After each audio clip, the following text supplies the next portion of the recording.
Well, hello, my name's Todd Creager. What I do is I help couples heal from crises such as infidelity. I also help couples rekindle passion and help them thrive.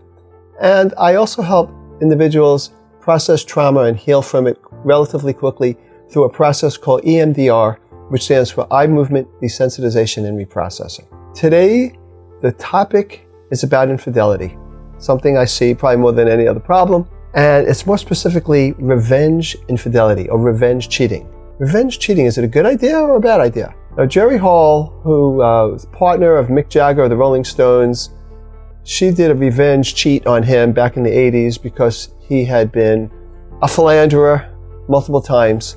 And she stated in an interview that that was disastrous, that she totally regretted the revenge cheating.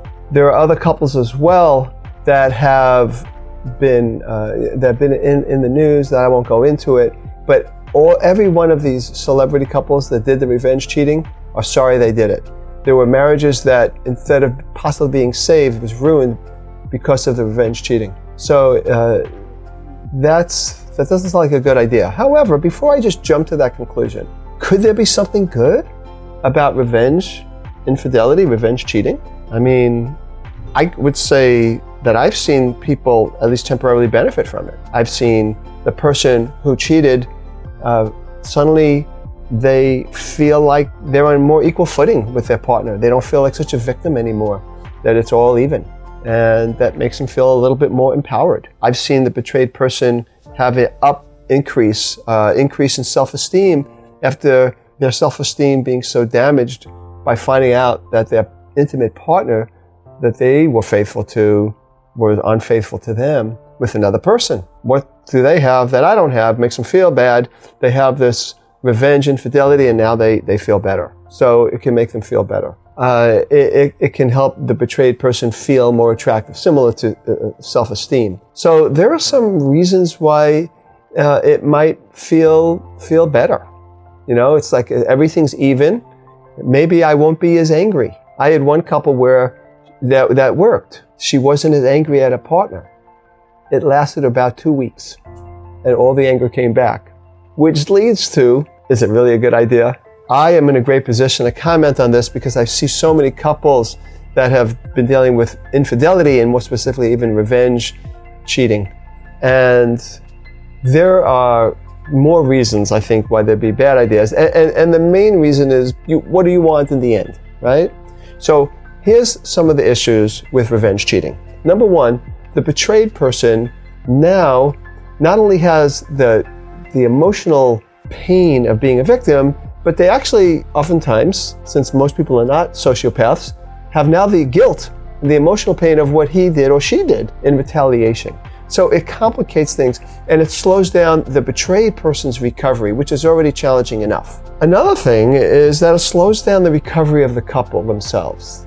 If people have heard me talk about infidelity before, I always say, look, it's nothing to minimize. It's very painful. It's not a good thing. But it is a symptom for deeper issues or more important, not more important. I misspoke there.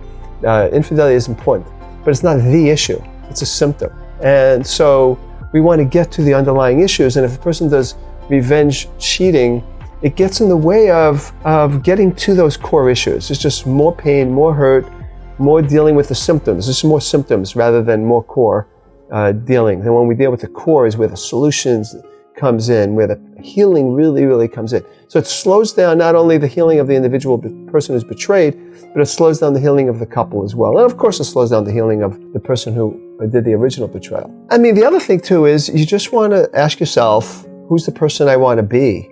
And philosophically, I know that people are happiest when they are in line with their own integrity. And I can't think of too many reasons, even if a person feels justified in their anger temporarily, where they're okay at their core with being a revenge cheater. It just doesn't work for most of us spiritually. And that's what I have found. I have found people that have had these revenge infidelities, they feel empowered and they don't feel like a victim anymore. And they have punished their partner because the partner deserves it. And I get all that. There is a part of us that want to punish our partner when we've been hurt, devastated from an infidelity. But ultimately, it's not really giving that person what they want. I mean, the other thing too that we want to keep in mind, the problem with revenge cheating is it's not fair to the person you cheated with. You've used that person. You've minimized the value of that other person so that you can feel better in your own problem relationship with your partner. So that's another thing too that we got to think of. There are other people that are oftentimes involved. The basic thing about it is that it just doesn't work in the long term. I've never seen it work in the long term. And even though you might have parts of you that want to have revenge, a part of you that wants to punish in that way, it's probably best to notice it, to communicate about it, to care about those parts of you, but not act on those parts of you. What you typically want to do and what's best for you is to act on that be the best version of yourself. What we want to do is bring the relationship up from the darkness of the infidelity and not drag it down some more. So that's what I really want to say about that. And again, like I want to reiterate, is that I am in a position to tell you I have a lot of data just because of what I do. And it just doesn't work, definitely not in the long term. And most of the time, not even in the short term. So please press on the button definitely to learn about the 10 steps to healing from infidelity. It's another wonderful pack of information for you. And I just want to tell you that I wish you well. If you or some person you know are dealing with the problem of infidelity, you know it's difficult to navigate, I'm here to help. I could help by someone coming here in my office, or if you're not geographically close, I could help through virtually via computer, through such thing as Zoom or FaceTime, something like that. So I wish you the best. This is Todd Creager, making the world safe for love.